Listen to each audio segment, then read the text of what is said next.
बिस्मिल्लाहिर्रहमानिर्रहीम। अस्सलाम वालेकुम students, welcome back to my channel. आज हम क्लास 9 की मैथ की एक्सरसाइज 1.2 को जो है वो सॉल्व करेंगे। तो अभी हम क्वेश्चन नंबर 1 को देखते हैं। From the following matrices identify unit matrices, row matrices, column matrices and null matrices. इस क्वेश्चन के अंदर हमें कुछ गिवन मैट्रिसेस दिए हुए हैं, हमने आइडेंटिफाई करना है इनमें से कि कौन से मैट्रिक्स जो हैं वो हमारे पास यूनिट मैट्रिक्स, कौन से मैट्रिक्स जो है वो हमारे पास रो हैं, कौन से मैट्रिक्स जो है वो हमारे पास कॉलम मैट्रिक्स हैं और कौन से मैट्रिक्स जो हैं वो हमारे पास नल मैट्रिक्स हैं। तो फर्स्ट ऑफ ऑल अगर आप ये देखें स्टेटमेंट में, तो सबसे पहले वो पूछ रहा है कि यूनिट मैट्रिक्स या यूनिट मैट्रिसेस कौन से हैं। तो स्टूडेंट्स बताता चलूं कि यूनिट मैट्रिसेस ऐसे मैट्रिसेस हैं जिनके डायगोनल की तमाम एंट्रीज जो है वो 1 हो। अब डायगोनल क्या होता है?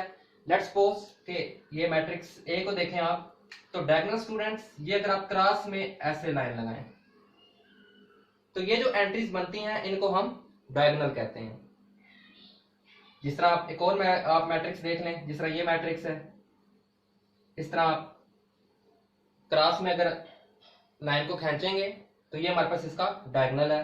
कोई और मैट्रिक्स आप बेशक लिख लें, लेट करें कि आप एल मैट्रिक्स ले रहे हैं, 3 4 5 7 6 9 4 8 3, तो इसी तरह इनके क्रॉस के अंदर आप ऐसे जो है वो आपका ये डायगोनल बन रहा है। मीन के फर्स्ट रो का फर्स्ट एलिमेंट, सेकंड रो का सेकंड एलिमेंट और थर्ड रो का थर्ड एलिमेंट। तो इसी तरह ये जो आप फिर जो लाइन ड्रॉ करेंगे इसको हम डायगोनल कहते हैं। तो यूनिट मैट्रिक्स के अंदर क्या होगा? ऐसे मैट्रिक्स जिनके डायगोनल की तमाम एंट्रीज जो हैं वो 1 हो, उनको हम यूनिट मैट्रिक्स कहेंगे। इन यूनिट मैट्रिक्स को आइडेंटिटी मैट्रिक्स भी कहते हैं। ओके स्टूडेंट्स, अब हम इनमें देखते हैं कि कौन कौन से मैट्रिक्स जो हैं वो हमारे पास यूनिट मैट्रिक्स हैं। इससे पहले मैं इसको अरेज कर लूं।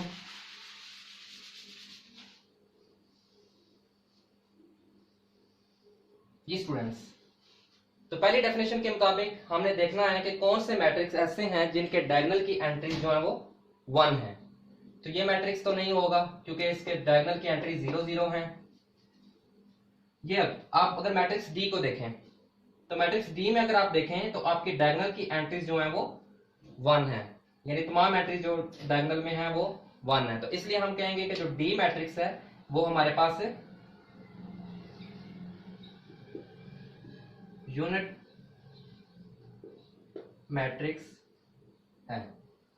यूनिट मैट्रिक्स का दूसरा नाम जो है वो आइडेंटिटी मैट्रिक्स भी है।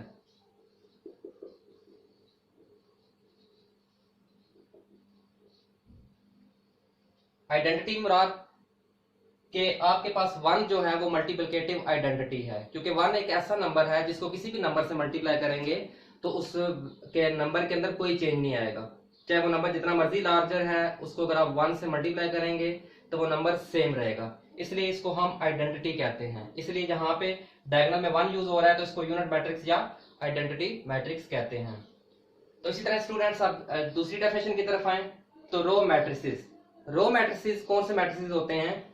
ऐसे मैट्रिसेस जिनका ऑर्डर, जिस तरह हमने पिछले लेक्चर में भी देखा था कि ऑर्डर से मुराद क्या होगा, किसी मैट्रिक्स के अंदर कितनी नंबर ऑफ रोज या कितने नंबर ऑफ कॉलम है। अगर किसी मैट्रिक्स का के अंदर सिर्फ एक रो है, सिर्फ 1 रो है, तो उसको हम जो है वो रो मैट्रिक्स कहेंगे। इसी तरह कॉलम मैट्रिक्स में जिसके अंदर सिर्फ 1 कॉलम है उसको हम जो है वो कॉलम मैट्रिक्स कहेंगे। अब ये मैट्रिक्स देखें आप, b = 2 3 4, तो इसके अंदर सिर्फ 1 रो है, इसलिए ये हमारे पास कौन सा मैट्रिक्स है? Row matrix. इस तरह सी देख लें तो सी हमारे पास 4 0 6, इसके अंदर सिर्फ एक कॉलम है, सिर्फ 1 कॉलम है, तो ये हमारे पास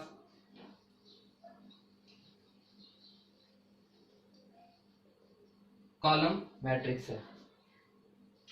ठीक है स्टूडेंट्स, यानी रो मैट्रिक्स से मुराद ऐसा मैट्रिक्स जिसमें सिर्फ 1 नंबर ऑफ रो हो उसको हम रो मैट्रिक्स कहेंगे, और ऐसा मैट्रिक्स जिसमें सिर्फ 1 नंबर ऑफ कॉलम हो उसको हम कॉलम मैट्रिक्स कहेंगे।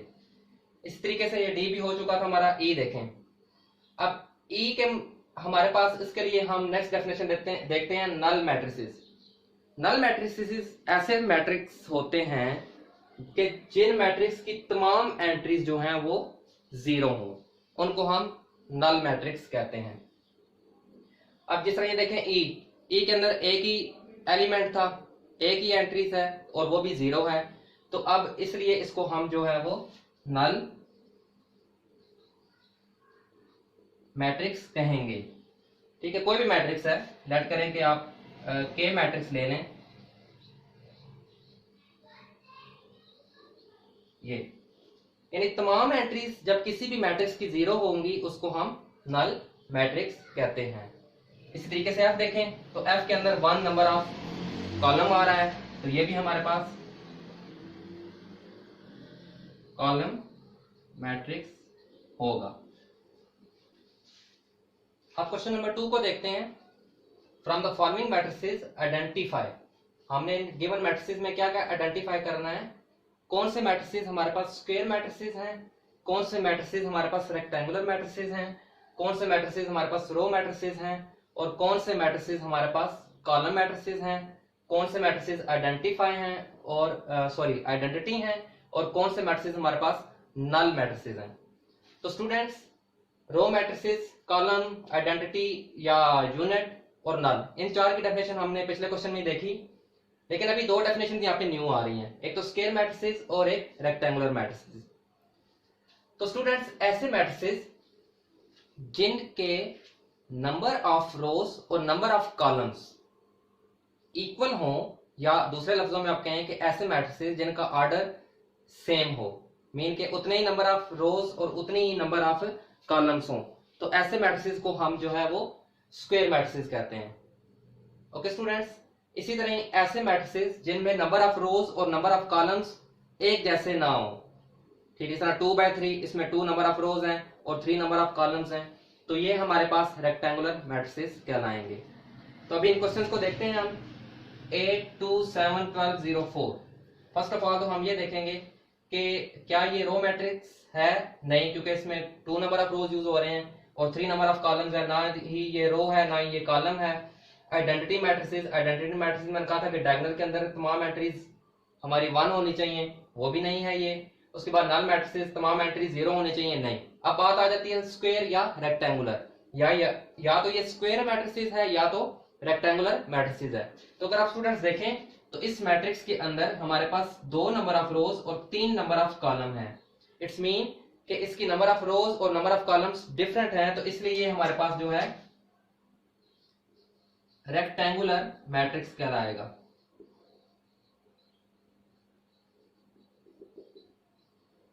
इसी तरीके से क्वेश्चन नंबर 2 देखें तो इसके अंदर हमारे पास सिर्फ 1 नंबर ऑफ कॉलम है, तो ये हमारे पास कॉलम मैट्रिक्स है। इसी तरह क्वेश्चन नंबर इसका जो 3 पार्ट है वो देखें आप, 6 - 4, 3 - 2। अब यहाँ पे देखें स्टूडेंट्स, इसमें 2 नंबर ऑफ रोज और 2 नंबर ऑफ कॉलम्स हैं, यानी 2 ही रोज और 2 ही कॉलम्स हैं, तो इसलिए ये हमारे पास स्क्वायर मैट्रिक्स कहलाएगा। यानी जिनके अंदर इक्वल नंबर ऑफ रोज और इक्वल नंबर ऑफ कॉलम्स हो उनको हम स्क्वायर मैट्रिक्स कहते हैं। इसी तरीके से ये मैट्रिक्स देखें, इसका डायगोनल देखें आप, तो डायगोनल की तमाम एंट्रीज 1 है, इसको हम जो है वो आइडेंटिटी या यूनिट मैट्रिक्स कहेंगे। दोनों नाम आपको आने चाहिए, आइडेंटिटी भी कभी पूछ लेता है एग्जामिनर और कभी वो आपसे यूनिट का भी पूछ लेगा कि यूनिट मैट्रिक्स कौन सा है। क्वेश्चन नंबर 5 देखें इसका, 1, 2, 3, 4, 5, 6। तो यहाँ पे आपके पास 2 नंबर ऑफ रोज और 2 नंबर ऑफ कॉलम्स और 3 नंबर ऑफ रोज हैं। तो स्टूडेंट्स, ये हमारे पास रेक्टेंगुलर मैट्रिक्स है, क्योंकि नंबर ऑफ रोज और नंबर ऑफ कॉलम जो है वो इक्वल नहीं आ रहे। इसमें 1 नंबर ऑफ रो है, सिर्फ 1 नंबर ऑफ रो हो तो वो हमारे पास रो मैट्रिक्स कहलाता है। इसी तरीके से स्टूडेंट्स यहाँ पे देखें 1, 0, 0, तो ये हमारे पास कॉलम मैट्रिक्स है। इसी तरीके से ये देखें आप, 3 नंबर ऑफ रोज हैं और 3 नंबर ऑफ कॉलम हैं, तो ये हमारे पास जो है वो स्क्वायर मैट्रिक्स है, क्योंकि 3 ही कॉलम्स हैं और 3 ही रोज है, रोज और कॉलम्स इक्वल है, तो ये स्क्वायर मैट्रिक्स आ जाएगा। 0, 0, 0, 0, और ये हमारे पास तमाम एंट्रीज इसकी जो है वो 0 है, इसलिए ये नल मैट्रिक्स कहलाएगा। अब बात करते हैं क्वेश्चन नंबर 3 की। फ्रॉम द फॉलोइंग मैट्रिसेस जो हमें गिवन मैट्रिसेस हैं उनमें से हमने आइडेंटिफाई करना है कौन सा डायगोनल मैट्रिक्स है, कौन सा स्केलर मैट्रिक्स है और कौन सा हमारे पास जो है वो यूनिट मैट्रिक्स है। तो स्टूडेंट यहाँ पे जो है वो 2 न्यू डेफिनेशंस ऐड हो रही हैं, एक तो डायगोनल और दूसरी स्केलर। यूनिट मैट्रिक्स के बारे में हम पिछले दोनों क्वेश्चंस के अंदर हमने इसको डिस्कस किया था। तो डायगोनल मैट्रिक्स की बात करते हैं। डायगोनल मैट्रिक्स ऐसा मैट्रिक्स होगा जिसके डायगोनल के अंदर जो एंट्रीज हैं उनमें से कम एक ऐसी एंट्री होनी चाहिए जो जीरो ना हो, यानी एक ऐसी एंट्री जो कि नॉन जीरो हो, उसको हम जो है वो डायगोनल मैट्रिक्स कहेंगे। बाकी बेशक तमाम जो एंट्रीज हैं वो जीरो हो जाए, लेकिन डायगोनल के अंदर एटलीस्ट 1 एंट्री का नॉन जीरो होना जरूरी है, यानी जीरो के अलावा कोई एंट्री होना जरूरी है, उसको हम डायगोनल मैट्रिक्स कहेंगे। स्केलर मैट्रिक्स की बात करते हैं। स्केलर मैट्रिक्स होते डायगोनल मैट्रिक्स ही हैं, लेकिन होगा क्या, स्केलर मैट्रिक्स के अंदर डायगोनल के अंदर जितनी भी एंट्रीज हैं वो सब की सब सेम होनी चाहिए। ओके स्टूडेंट्स, अभी हम इसके डिफरेंट मैट्रिक्स को देखते हैं और इन तीनों डेफिनेशंस को आइडेंटिफाई करते हैं। तो स्टूडेंट्स क्वेश्चन नंबर जो उसका मैट्रिक्स ए है, क्वेश्चन नंबर 3 में जो मैट्रिक्स ए है उसको देखें तो ये डायगोनल हमारे पास 4 4 आ रहा है। इसका इट्स मीन कि डायगोनल के अंदर तमाम एंट्रीज जब सेम हो हम कहते हैं कि वो हमारे पास स्केलर मैट्रिक्स है। तो इसलिए मैं लिखूंगा कि ये हमारे पास स्केलर मैट्रिक्स है। आप इसी तरह बी मैट्रिक्स को देखें तो इसके डायगोनल की एंट्रीज जो हैं वो है तो नॉन जीरो, यानी है ये डायगोनल मैट्रिक्स है। और अगर देखें क्या ये स्केलर भी है, यानी आपने एक चीज देखनी है यहाँ पे, अगर वो डायगोनल है तो क्या वो स्केलर भी है या नहीं है। अगर नहीं है तो जस्ट फिर आप डायगोनल मैट्रिक्स लिखेंगे। तो अब ये 2 - 1 यानी दोनों एंट्रीज चेंज आ रही हैं, इसलिए ये सिर्फ डायगोनल मैट्रिक्स कहलाएगा। इसी तरीके से क्वेश्चन सी देखें। अब यहां पे देखें, यहां पे जरा कंफ्यूज होते हैं स्टूडेंट्स 1 0 0 1। अब ये है एक्चुअली आइडेंटिटी या यूनिट मैट्रिक्स है, लेकिन स्टूडेंट कहते हैं भाई इसकी जो डायगोनल के अंदर एंट्रीज तो सेम है, लेकिन ये चीज आपने हमेशा याद रखनी है कि जो एंट्रीज सेम होंगी वो आपके पास 1 के अलावा कोई एंट्रीज होगी, यानी 1 के अलावा जितनी भी कोई भी एंट्री सेम होगी तो वो आपका स्केलर कहलाएगा। लेकिन अगर वो सिर्फ 1 ही है और बाकी वैल्यूज आपकी डायगोनल के अंदर सिर्फ 1 ही आ रही हैं तो वो आपके पास आइडेंटिटी या यूनिट मैट्रिक्स होगा। तो ये हमारे पास आइडेंटिटी या यूनिट मैट्रिक्स है। इस क्वेश्चन में देखें आप, डायगोनल के अंदर बाकी एक 0 आ रहा है और एक 3 आ रहा है, यानी एक नॉन जीरो वैल्यू अवेलेबल है। तो इसलिए हम इसको जो है वो डायगोनल मैट्रिक्स कहेंगे। ई मैट्रिक्स को देखें, इसके अंदर ऑपरेशन भी हो रहा है, पहले हम ऑपरेशन को सॉल्व कर लेते हैं। 5 - 3 = 2 एंड 1 + 1 = 2। अब स्टूडेंट डायगोनल को देखें, है तो ये डायगोनल मैट्रिक्स है, क्या ये स्केलर भी है ये चेक कर लेते हैं। तो डायगोनल के अंदर एंट्रीज जितनी भी हैं तमाम एंट्रीज जो हैं वो सेम आ रही हैं और 1 भी नहीं है, तो इसलिए हम इसको स्केलर मैट्रिक्स कहेंगे। अब बात करते हैं क्वेश्चन नंबर 4 की। Find the negative matrices A B C D E when, यानी हमें A B C D E matrices given है, हमने इनका जो है वो नेगेटिव मैट्रिसेस निकालना है। तो स्टूडेंट्स नेगेटिव मैट्रिसेस को निकालने के लिए सिंपली हमें क्या करना पड़ेगा कि जितने भी मैट्रिसेस की जो जो एंट्रीज हैं उनके हमने साइन को चेंज कर देना है। साइन को चेंज कैसे करना है, अगर तो वो प्लस है तो माइनस हो जाएंगी, अगर माइनस है तो वो प्लस हो जाएंगी। तो इस तरह से हम नेगेटिव मैट्रिक्स जो है वो निकाल लेंगे। अब ये डेफिनेशन भी लिखी हुई है, negative of a matrix is obtained. कब नेगेटिव मैट्रिक्स ऑब्टेन्ड होगा किसी भी मैट्रिक्स का? By changing the sign of all its entities. Okay, तो अब जिस तरह ये देखें ए मैट्रिक्स है, अब हमने इसका नेगेटिव मैट्रिक्स निकालना है तो पहले तो आप लिखेंगे -a, ठीक है, यानी ए से आप जब -a लिख रहे हैं तो इट्स मीन कि आप ए मैट्रिक्स का नेगेटिव मैट्रिक्स लिख रहे हैं। उसके बाद मैंने कहा था इसकी तमाम साइंस को हम जो है वो क्या कर लेंगे, चेंज कर लेंगे।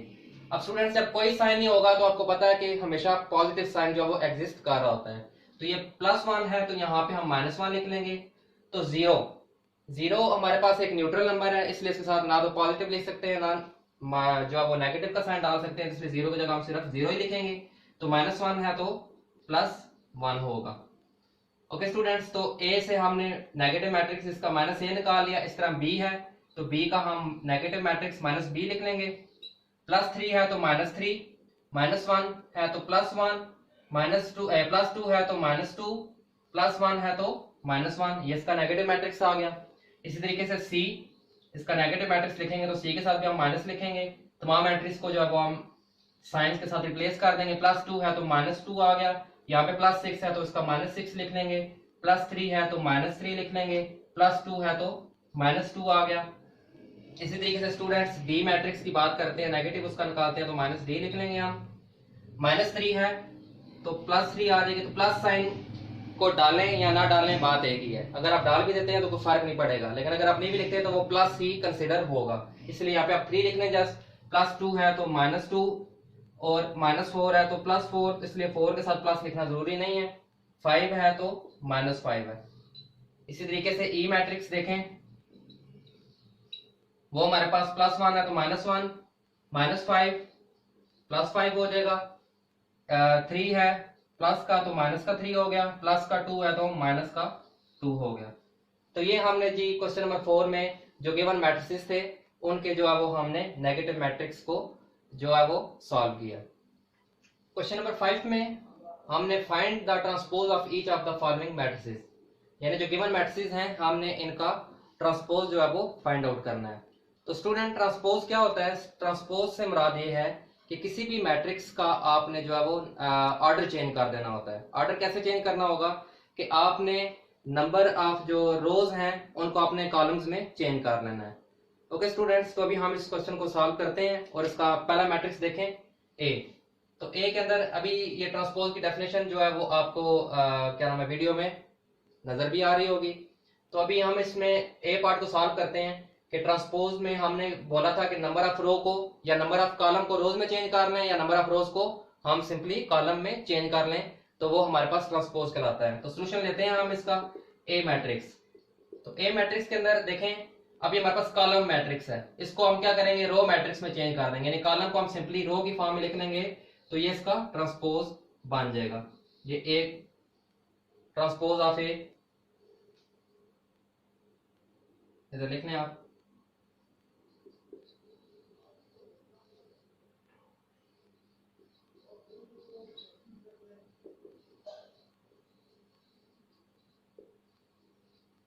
ठीक है, इसी तरह बी को देखें, ये हमारे पास रो में एग्जिस्ट कर रहा है, इसको आप सिंपली कॉलम की फॉर्म में लिख लें तो ये इसका ट्रांसपोज हो जाएगा। इसी तरीके से सी को देखें, आप या तो कॉलम को रो की फॉर्म में लिख लें या रो को कॉलम की फॉर्म में लिख लें, तो दोनों चीजों में से एक को भी आप अडॉप्ट करेंगे तो ऑटोमेटिकली दूसरा भी आपका वो अडॉप्ट हो जाएगा। इस तरह देखें, मैं रो को कॉलम की फॉर्म में लिख रहा हूँ, 1 2 रो की फॉर्म में है तो मैं इसको कॉलम की फॉर्म में लिख रहा हूँ, 2 -1 दोबारा रो की फॉर्म में है तो मैं इसको कॉलम की फॉर्म में लिख रहा हूँ, 3 0 रो की फॉर्म में है तो मैं कॉलम की फॉर्म में लिख रहा हूँ। अब स्टूडेंट्स ये देखें, मैंने रो को अडॉप्ट किया था, कॉलम की फॉर्म में लिखा था, तो अब ऑटोमेटिकली आप देखें ये कॉलम 1 2 3 था, अगर मैं इसको रो की फॉर्म में लिखता तो इसी तरीके से लिखने गया ये। ठीक है, यानी कि हमने एक भी कोई अडॉप्ट कर लेंगे तो ऑटोमेटिकली हमारे पास दूसरा भी वो उसी अडॉप्शन में आ जाएगा। यानी जिस तरह मैंने रो से कॉलम में लिखा या कॉलम से रो में लिखूं तो बात एक ही है। तो ये हम इस तरह ट्रांसपोज निकाल रहे हैं। अब डी मैट्रिक्स का देखें, -3 2 आप इसको रो की फॉर्म में से कॉलम की फॉर्म में लिख लें, -4 5। इसी तरीके से ई मैट्रिक्स आपके पास 2 3 रो से कॉलम, -4 5 रो की फॉर्म में है तो उसको कॉलम की फॉर्म में लिख लें। एफ 1 2 3 4, 1 2 रो है, इसको हम कॉलम में लिख लेंगे, 3 4 रो है, इसको भी कॉलम में लिख लेंगे। तो स्टूडेंट ये था हमारे पास ट्रांसपोज ऑफ अ मैट्रिसेस। तो इसमें क्या किया हमने कि रोज को कॉलम में या कॉलम को रोज में चेंज कर लेंगे तो वो उस मैट्रिक्स का ट्रांसपोज बन जाएगा। क्वेश्चन नंबर 6 को देखते हैं। वेरीफाई करना है हमने, दो मैट्रिसेस हमें गिवन है, क्या वेरीफाई करना है कि हमने ए ट्रांसपोज का ट्रांसपोज जो है वो इक्वल टू ए आ रहा है और बी ट्रांसपोज का ट्रांसपोज जो है वो इक्वल टू बी होगा। तो स्टूडेंट इसका सोल्यूशन लेते हैं हमने। वेरीफाई से मुराद ये है कि हमने लेफ्ट हैंड साइड को राइट हैंड साइड के इक्वल प्रूफ करना है। तो सॉल्यूशन में इस साइड का पहले ले लेता हूँ, ए ट्रांसपोज का ट्रांसपोज इज इक्वल टू ए के हमने इक्वल वेरीफाई करना है। तो ये दो साइड है, लेफ्ट हैंड साइड और राइट हैंड साइड। तो मैं लेफ्ट हैंड साइड से स्टार्ट करता हूँ जिसमें लिखा हुआ है जी ए ट्रांसपोज का ट्रांसपोज आपने लेना है। तो स्टूडेंट सबसे पहले हमने क्या करना है कि हमने पहले ब्रैकेट को सॉल्व करना है, यानी ब्रैकेट के अंदर जो वैल्यूज हैं सबसे पहले रूल आपको पता होना चाहिए कि पहले जो ब्रैकेट के अंदर फंक्शन होता है उसको हमने पहले सॉल्व करना होता है। तो स्टूडेंट हमने ए मैट्रिक्स का ट्रांसपोज लेना है पहले। तो ए की वैल्यूज हमारे पास ये गिवन है, आप तो पहले लिखें ए इज इक्वल टू 1 2 0 एंड 1। तो फर्स्ट ऑफ ऑल हमने ए का ट्रांसपोज लेना है। तो आप ए लिख के ऊपर छोटा सा टी लिखेंगे तो इट्स मीन कि आप ए मैट्रिक्स का ट्रांसपोज निकाल रहे हैं। तो ए का ट्रांसपोज जब निकालेंगे तो आपको रूल बताया था कि आपने रो को सिंपली कॉलम की फॉर्म में लिख लेना है। 1 2 को कॉलम की फॉर्म में लिख लिया, 0 1 को भी कॉलम की फॉर्म में लिख लिया। तो ये मैंने ए ट्रांसपोज निकाल लिया। अब कह रहा है कि इस जो आपके पास ए ट्रांसपोज का आंसर आ रहा है उसका अगेन आपने ट्रांसपोज लेना है। तो अब मैं ए ट्रांसपोज का जो आंसर आ रहा है उसका अगेन ट्रांसपोज ले रहा हूँ, मीन के इस वैल्यू का ट्रांसपोज अगेन लेंगे हम। 1 0 रो की फॉर्म में है तो कॉलम की फॉर्म में लिख लिया, 2 1 रो की फॉर्म में है तो कॉलम की फॉर्म में लिख लिया। तो स्टूडेंट आप देखेंगे कि जो हमारे पास आंसर आ रहा है 1 2 0 1 दैट इज इक्वल टू ए, यानी ये वैल्यू इसके इक्वल सेम आ रही है। तो इसलिए हमारे पास ये वेरीफाई हो गया कि ए ट्रांसपोज का transpose is equal to A.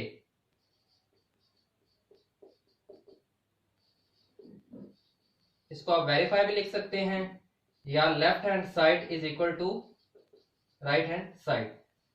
Okay students, अब इसी तरीके से इसका जो सेकंड पार्ट है इसमें भी हम पहले लेफ्ट हैंड साइड लेते हैं बी ट्रांसपोज का ट्रांसपोज। तो फर्स्ट ऑफ ऑल हम पहले बी मैट्रिक्स को लिख लेंगे 1 1 2 0। तो सबसे पहले हम ब्रैकेट के अंदर वाला फंक्शन को जो है वो सॉल्व करेंगे बी ट्रांसपोज।